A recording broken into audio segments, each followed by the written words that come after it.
오늘의 말씀으로 이사야서 강의 14번째 말씀 모압에 관한 경고라라는 제목으로 말씀의 은혜를 함께 나누겠습니다.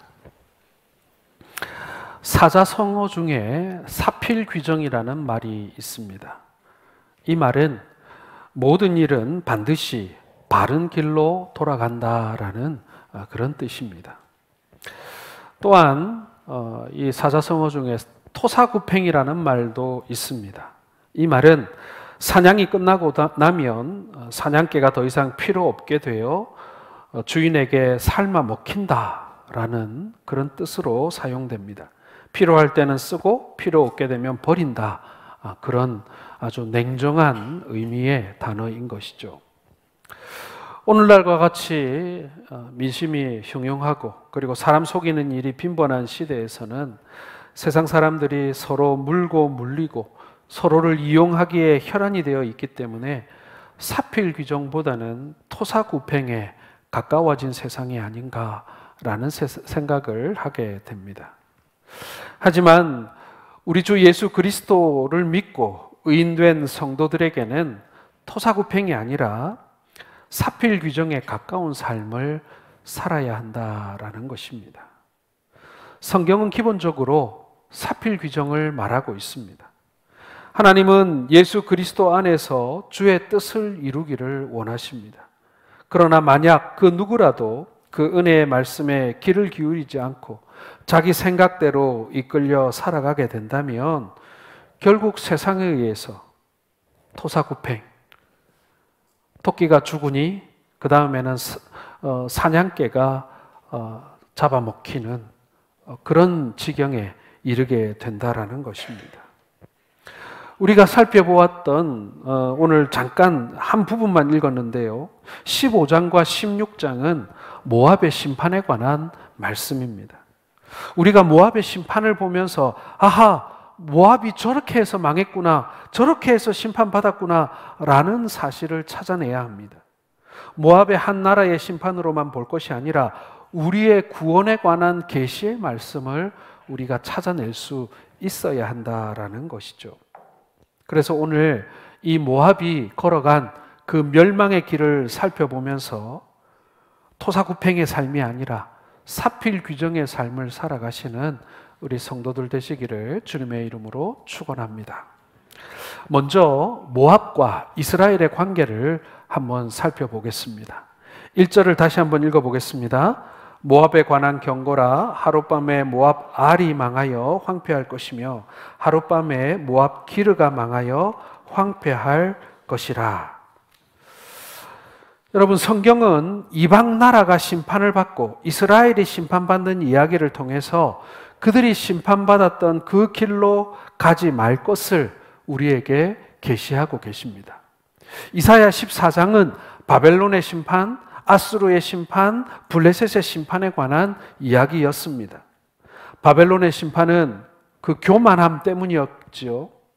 나라의 부강함 때문에 그들은 하나님의 능력을 무시하고 자신들의 힘으로 세상을 바꾸려고 했습니다. 그러한 교만이 심판의 원인이 되었다라는 것입니다. 결국 바벨론의 심판 이야기가 우리에게 가르쳐주는 교훈은 하나님보다 세상의 힘을 의지하면 망한다라는 교훈인 것입니다. 아수르도 블레셋도 마찬가지였습니다. 자, 그런데 오늘 모압의 경우는 조금 그 결이 다르다라는 것입니다. 분명히 1절에는 모압의 멸망에 관해서 말씀하고 계시잖아요. 1절에 보면 모압 아알은 되어 있는데 이 모압 아알은 모압의 수도 아르를 말하는 것입니다. 아르. 그 다음에 모압 기르는 이 아르 다음 되는 두 번째 큰 도시입니다. 모압의 제1도시와 제2도시가 황폐화될 것이다 라고 예언하고 계시는 것입니다. 자, 그런데 이 모압의 심판에 관한 예언은 앞서 먼저 심판을 예언한 바벨론이나 아수르나 블레셋과는 다른 면이 있다라는 것입니다. 5절 한번 같이 읽어보겠습니다. 시작. 내 마음이 모압을 위하여 부르짖는도다. 그 피난민들은 소알과 에글라슬리시아까지 이르고 울며 루히 비탈길로 올라가며 호로나임 길에서 패망을 부르짖으니. 여러분, 오늘 이 5절에 보면요, 이사야 선지자가 모압을 위하여 부르짖는도다라고 말씀하고 있습니다. 여러분, 이 부르짖는다라는 것의 다른 표현은요, 슬퍼한다라는 그런 뜻이 되는 것입니다. 똑같이 바벨론이나 아수르나 블레셋이나 그리고 모압이나 하나님께서 심판하시겠다고 예언하셨는데 다른 나라에게는 나타나 있지 않은 이 애정을 선지자가 모압에게는 나타냈다. 내가 부르짖었다, 모압 때문에. 이렇게 표현하고 있다라는 것입니다. 여러분, 왜 그럴까요? 그 이유를 알려면요, 이 모압이라는 나라와 이스라엘 관계를 알아야 합니다. 모압이라는 나라는 아브라함의 조카였던 롯이 그 딸과의 사이에서 낳은 그 자식에서부터 시작한 족속입니다. 모압이 태어난 거예요. 그 당시 시대 상황도 있겠습니다마는 아버지와 딸의 관계 속에서 태어난 이 부정한 아이가 조상이 되어 한 민족을 이루었다라는 것입니다. 이 이야기의 배경은 여러분 잘 아시죠? 소돔과 고모라가 멸망할 때입니다. 소돔과 고모라가 멸망할 때 아브라함의 기도로 이 조카 롯이 그 성을 빠져나오게 됩니다. 그런데 우리가 알듯이 그 롯의 아내는 그 성에 미련이 남아서 뒤돌아보다가 뭘로 변하죠? 소금 기둥으로 변하게 됩니다.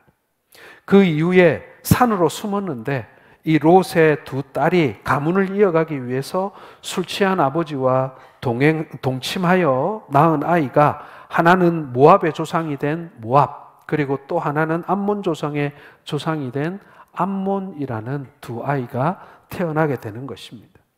결국 이 모압 족속은요, 이스라엘과 전혀 남이 아니라는 얘기입니다. 친척이라는 얘기예요. 혈통이 아브라함으로부터 똑같이 내려오는 것입니다. 그래서 이스라엘과 모압은 서로 형제처럼 잘 지냈습니다. 이 모압이 모압 평지에 살고 이스라엘이 애굽에 내려가서 종살이 할 때에도 이 모압과 이스라엘은 간간히 서로 교류하면서 형제로서 잘 지냈다라는 거예요. 자, 그런데 이 관계가 깨어지는 사건이 발생합니다. 민수기 21장을 보게 되면 이스라엘 백성들이 드디어 애굽에서 출애굽하게 됩니다. 애굽에서 빠져나오게 됩니다. 그리고 홍해를 건너서 이제 가나안으로 가는 이제 여정을 시작하게 되는 것이죠. 이스라엘이 가나안 땅을 가기 위해서는 반드시 모압 땅을 지나가야만 했습니다. 이스라엘 백성들이 이 홍해를 건너서 어떻게 보면은 좀 의기양양하게 이 모압 땅에, 모압 평지에 들어가서 천천히 이제 이동을 시작하지 않았겠습니까? 그리고 그 모압 평지에 이제 밤이 되면은 캠핑을 하면서 이제 천천히 이동을 하게 됩니다. 문제는 그 당시 모압 왕이었습니다. 모압 왕의 이름은 발락이었는데 이 발락이 이스라엘을 두려워하는 마음이 생긴 것입니다. 저들이 지금까지 형제 나라로서 우리와 잘 지내왔는데, 그런데 여러분 한번 생각해 보십시오. 너무도 많은 이 이스라엘 사람들이 지금 이 모압 평지에 들어온 거예요. 수백만이나 되는 이 사람들이 지금 모압 땅에 들어왔단 말이에요.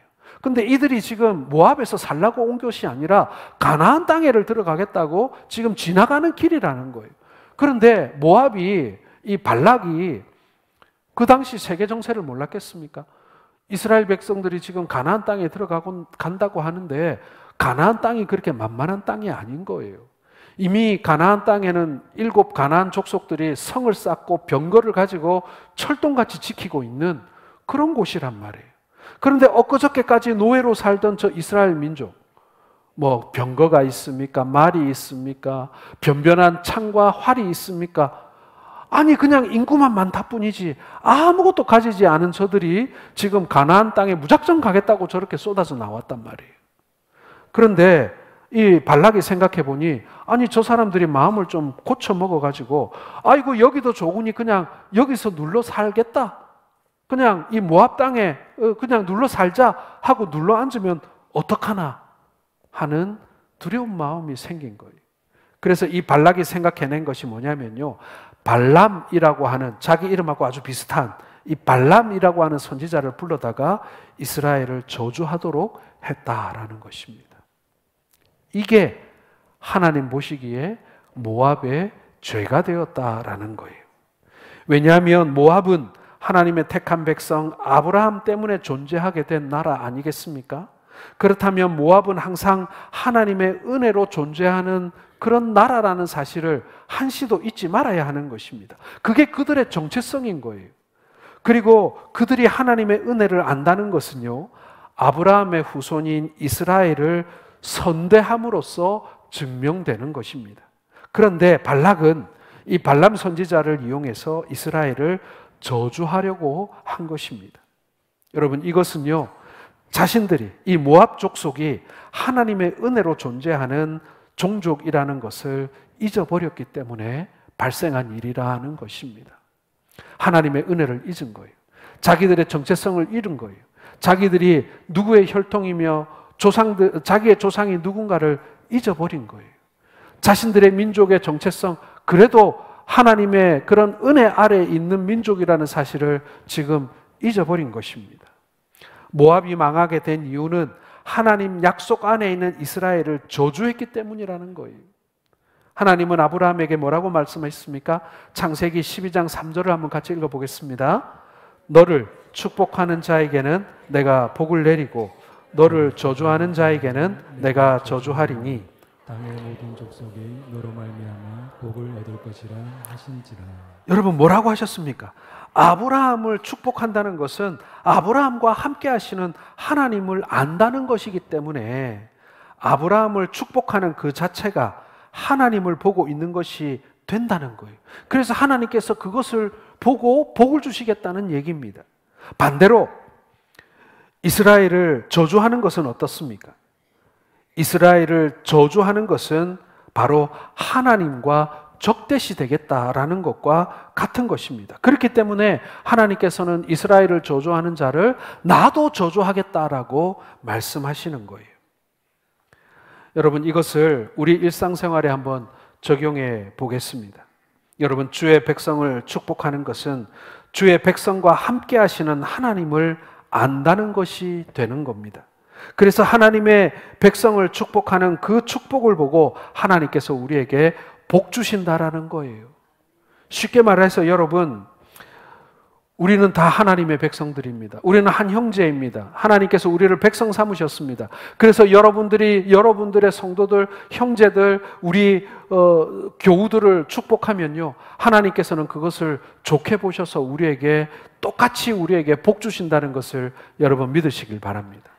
반대로 여러분, 교회가 분란에 빠지고 성도가 서로를 적대시하고 서로를 비방하고 저주하고 욕하는 관계가 되었다는 것은 무엇입니까? 하나님께서 모욕당하셨다는 얘기입니다. 그래서 그 개인을, 그 사람을 우리가 비방하는 것이 아니라 그 뒤에 계신 하나님을 무시하는 일이 되어버린다라는 것입니다. 그래서 여러분, 가정에서의 분란도 나쁘고 세상에서의 분란도 나쁘지만 제일 나쁜 것은 교회에서의 분란입니다.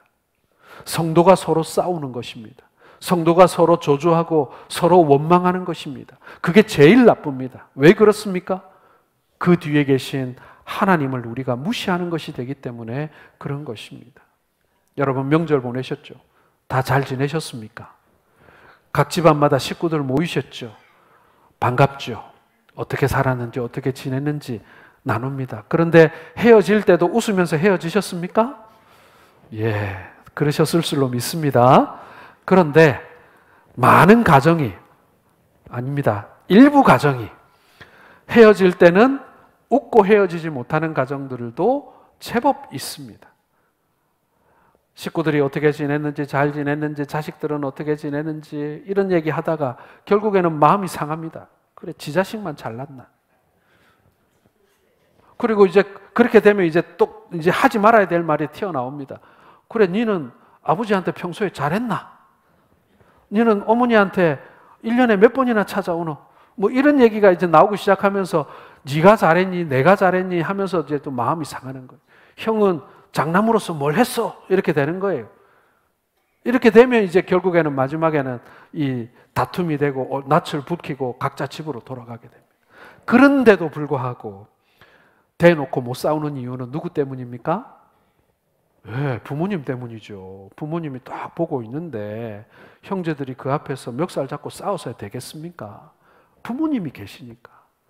그 앞에서 함부로 동생한테, 형한테, 누나한테, 동생한테 싸우면 어떻게 됩니까? 누가 제일 마음을 다칩니까? 부모님이 제일 마음을 다칩니다. 똑같습니다, 여러분. 우리가 다투고 우리가 저주하고 우리가 원망하면요, 하나님이 제일 마음을 다치십니다. 그래서 제일 나쁘다는 거예요. 우리가 밖에 나가서 직장에서, 사회에서 혹은 가정에서 싸우는 것도 나쁩니다만은, 그러나 우리가 교우끼리 서로 원망하고 저주하고 이렇게 싸우는 것, 우리 하나님이 그 배후에 계시기 때문에 가장 크게 상처받는다는 얘기입니다. 여러분, 오늘 모압이 하나님께 심판받는 이유는 다른 게 아닙니다. 형제를 공격했기 때문입니다. 그 형제 뒤에 계신 하나님을 무시했기 때문입니다. 그래서 서로 잘 지내야 하고 잘 돌봐야 하고 그리고 서로 선대해야 할 이스라엘과 모압이 싸움으로 말미암아 하나님께 그것이 상처가 되었고 하나님이 그것을 보고 모욕을 느꼈고, 그래서 오늘 모압에게 결국에는 망하는 심판이 임하게 되었다라고 하나님께서 판결하고 계시는 것입니다. 그러므로 여러분, 우리가 우리 형제들을, 우리 주의 백성들을 여러분 축복해야 되겠습니까? 저주해야 되겠습니까? 예, 서로를 축복하시기 바랍니다. 오늘 옆에 계신 우리 성도들을 축복하시기 바랍니다. 오늘 전도회 모임을 하지요. 전도회 모임을 할 때 서로 선대하시기 바랍니다. 원망하지 마세요. 그래야 나도 복을 받습니다. 오늘 하나님께서 저와 여러분들에게 다 이렇게 뭔가를 하나 걸어 놓으셨어요. 그게 뭐냐면은 우리가 축복받으면 하나님이 축복해 주시고 우리가 저주받으면 하나님도 저주하신다라는 엄청난 권리를 우리에게 부여하셨단 말이에요. 근데 이게 나만 받은 게 아니에요. 우리 전도회 회원들도 받았단 말이에요. 그러니 서로에게 최선을 다해서 축복하시기 바랍니다. 그때 그 복이 나에게로 돌아오고 우리 가정에로 돌아오는 줄 믿으시길 바랍니다. 두 번째로 여러분, 쫓겨난 자의 봉사의 명령을 우리가 깨달아야 합니다.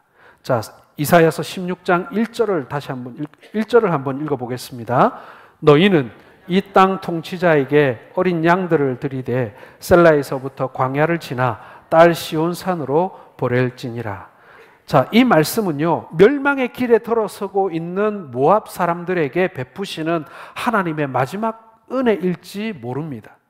선지자는 이미 모압의 심판을 예언하셨어요. 그런데 그 심판으로 모압은 통곡할 것이다라고 예언하셨어요. 그런데 심판만 바라보게 되면 굉장히 절망적이고 비참한 상황이지만 오늘 하나님께서는 이 비참한 상황으로부터 모압이 건짐을 받을 수 있는 딱 한 길을 지금 보여주고 계신다라는 것입니다. 그것은요, 이스라엘과 다시 화해하는 것입니다. 여러분, 형제가 싸워서 부모님의 마음을 아프게 했어요. 그러면 그 부모님의 마음을 풀어주는 방법은 무엇입니까? 돈 갖다 주는 것입니까? 소고기 사드리는 거예요? 아니죠. 뭡니까? 형제가 화해하는 것입니다. 다시 화목한 모습을 보여주는 것입니다.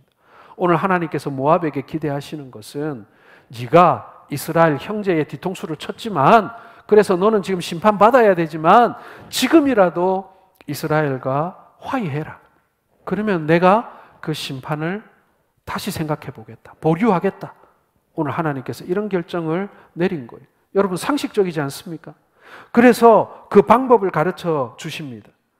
이스라엘과 긴밀한 관계를 다시 회복하기 위한 방법으로 오늘 하나님께서는 모압이 유다 왕에게 조공을 바치라고 권유합니다. 여러분, 이 조공은 복종의 표시인과 동시에 보호와 도움을 요청하는 강구의 수단입니다. 여러분, 모압의 특산물이 뭐냐면요, 주요 수출품이 하나 있어요. 그게 뭐냐면은 바로 양입니다. 양. 그리고 양털입니다. 이 모압은 목축을 잘했어요. 그리고 그 광야가 넓어서 많은 양들을 키웠는데 열왕기하 3장 4절에 보면 모압 왕 메사가 이스라엘의 아합 왕에게 공물을 바칠 때 그 양이 어땠냐면요, 새끼 양 10만 마리의 털과 순양 10만 마리의 털을 보내었다라는 기록이 나옵니다. 여러분, 양 10만 마리가 얼마나 되는지 여러분 상상이 되세요? 어린 양털 10만 마리 양털, 그리고 순양의 10만 마리의 순양의 양털, 어마어마한 양입니다. 자, 이것을 이스라엘에게 보내어서 이스라엘과의 관계를 회복하라라고 하는 것입니다. 선물만큼 화해하는데 좋은 게 또 어디 있겠습니까? 그렇죠? 그 다음에 두 번째로 모압의 도피자를 딸 시온산으로 보내라 이렇게 얘기합니다. 이것은요, 유다가 모압의 도피자를 보호해 준다라는 의미입니다. 이걸 쉽게 말씀드리면요, 모압과 이스라엘이 국경을 열고 서로 왕래하는 데 문제가 없게 만들어라라는 뜻입니다. 여러분, 하나님께서 이스라엘 백성들 가운데 전국에 6군데의 도피성을 만들었다고 말씀드렸습니다. 그래서 억울한 일을 당하거나 재판을 받아야 될 사람들이 그 도피성으로 피신할 수 있도록 하나님께서 곳곳에 만들어 놓지 않았습니까? 그런데 이것이 이스라엘 백성들뿐만 아니라 모압 사람들에게도 열리는 거예요. 그래서 모압 사람들 중에 도피해야 될 도피자, 쫓기는 자가 나오면 국경을 넘어서 이스라엘의 도피성에 도피할 수 있도록 해주었다.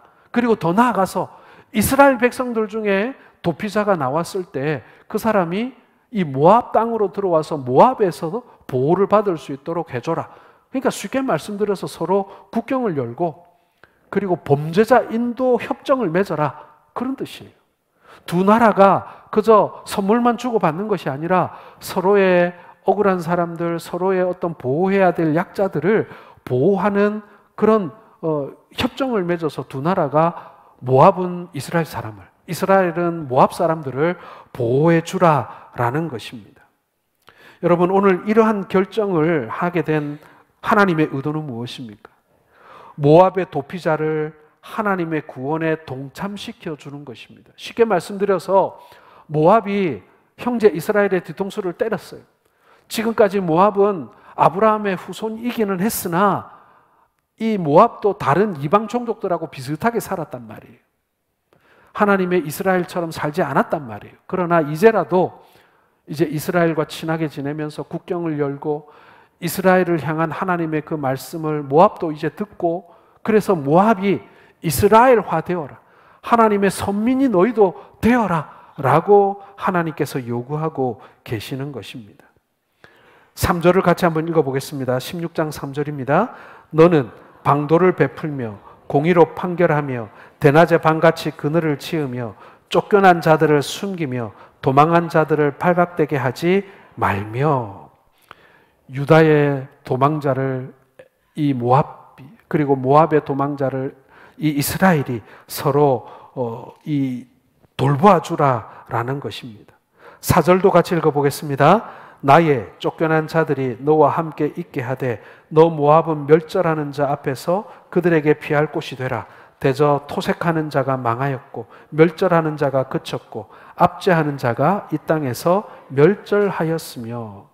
여러분, 오늘 하나님께서는요, 모압에게 심판의 경고를 하시면서 1차적으로 이스라엘과 화해해라, 조공을 주어서 서로 선물을 주고 서로 화해해라. 두 번째, 국경을 열어서 도피자들이 서로 보호받을 수 있도록 그렇게 협정을 맺어라. 그리고 세 번째로 하나님께서 요구하시는 건 뭐냐면요, 모압이 이런 나라가 되었으면 좋겠다라고 말씀하시는 것입니다.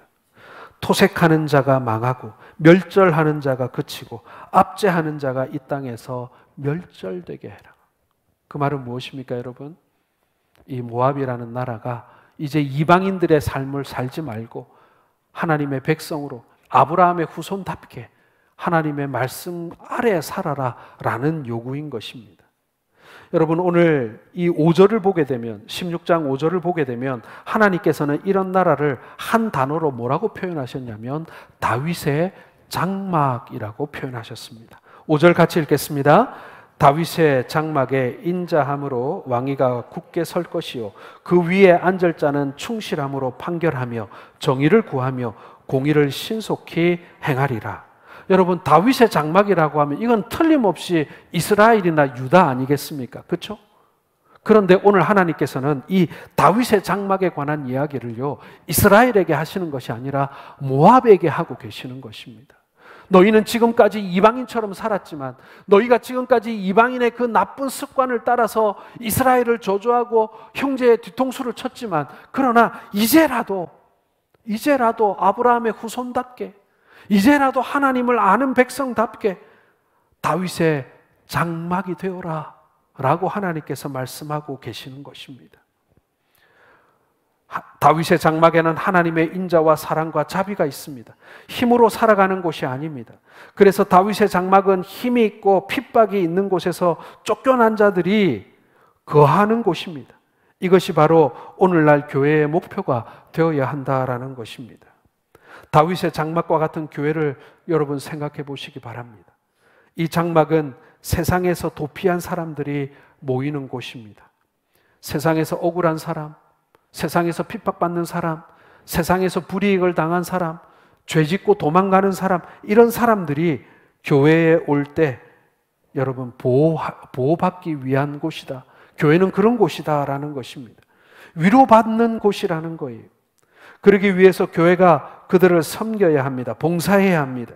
오늘 하나님은 지금 모압에게 그것을 요구하고 있는 거예요.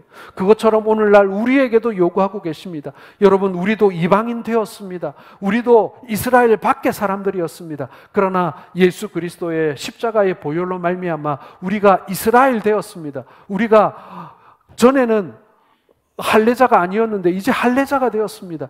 전에는 우리가 이방인으로 저주받을 자가 되었지만 지금은 하나님의 권속이요 하나님의 백성이 되었습니다. 우리는 하나님의 장막이 되었습니다. 그러므로 여러분, 우리는 이 장막의 역할을 해야 한다라는 것입니다. 우리의 교회도 약한 사람들이 피하는 곳이 되어야 합니다. 교회가 강해서 그 힘으로 약자들을 도와주어야 한다, 그런 뜻이 아닙니다. 같은 약자이지만 하나님을 바라보며 살 때 세상의 힘은 지고 은혜로만 살아가는 교회가 될 때 피할 곳이 되어줄 수 있다라는 것입니다. 여러분, 교회가 세상의 힘을 가지려고 할수록 도리어 교회의 영적인 힘은 약해지게 되어 있습니다. 교회가 세상의 힘을 사모하고 그것을 쫓기 시작하는 순간 우리는 하나님이 우리에게 주시는 그 하나님의 권위와 영적 힘을 잃어버리게 된다라는 것입니다. 교회가 핍박받고 갇히고 죽임당할 때 여러분, 역설적으로 교회가 가장 강력했다라는 사실을 우리는 역사를 통해 알 수가 있다라는 것입니다. 그러므로 여러분, 우리 교회가 세상으로부터 손가락질 당하고 핍박받을 때 억울해하지 마시기 바랍니다. 그것이 곧 우리가 강해지는 길입니다. 우리가 세상으로부터 세상이 가지고 있는 권력과 힘을, 부를 여러분 쫓으면 안 됩니다. 교회는 그 길로 가면 안 되는 거예요. 우리가 재산이 많을수록, 우리가 힘이 좋을수록, 영향력이 있는 사람들이 많아질수록 교회가 무시당하지 않고 세상에 많은 영향력을 미칠 것 같지만 천만의 말씀입니다. 교회 안에 부자 많다고, 교회 안에 정치인 많다고 여러분 교회가 복음을 잘 전합니까? 교회가 능력 있고 좋은 교회가 됩니까? 절대로 그렇지 않습니다. 교회가 핍박받고 도리어 약한 자들의 피난처가 되어주고 장막이 되어질 때 교회는 비로소 힘을 가지게 되는 것이고 그러는 것입니다. 오늘날 교회가 피난처의 역할을 못하고 있습니다. 시편 144편에 보면 여호와가 우리 피난처라는 것은 세상의 모든 것이 헛된 것이라는 사실을 우리가 알게 되고, 하나님께 눈을 돌릴 때 오직 하나님만이 우리의 안식처가 되어진다라는 그런 말씀인 것입니다. 여호와가 나의 피난처라고 말할 수 있는 사람은 세상의 가치를 알아버린 사람, 하나님 나라의 가치에 눈을 뜬 사람이라고 할 수 있는 것입니다. 사랑하는 성도 여러분, 우리는 지금 어느 길로 가고 있습니까? 우리는 혹 모압의 길로 가고 있습니까? 아니면 다윗의 장막의 축복 가운데 우리가 살아가고 있는 것입니까? 오늘 하나님께서는 우리에게 말씀하고 계십니다. 우리가 어느 길로 가고 있는가 하는 것이죠. 우리는 하나님의 장막의 백성으로 살아야 합니다. 하나님께서 오늘날 우리에게 보여주시는 길은 모압의 길이 아닙니다. 오늘 모압에게 그 길을 돌이켜 하나님의 장막 아래로 들어오라고 하신 것처럼 여러분, 우리는 세상의 성공의 길이 아니라 하나님께서 우리를 위하여 예비하신 그 다윗의 장막을 쫓아가는, 그 장막 안에 들어가는 삶임을 믿습니다. 아무쪼록 이 세상 가운데서 하나님께서 우리에게 보여주신 하나님 백성의 삶을 살아가시는 우리 모든 성도들 되시기를 주님의 이름으로 축원합니다.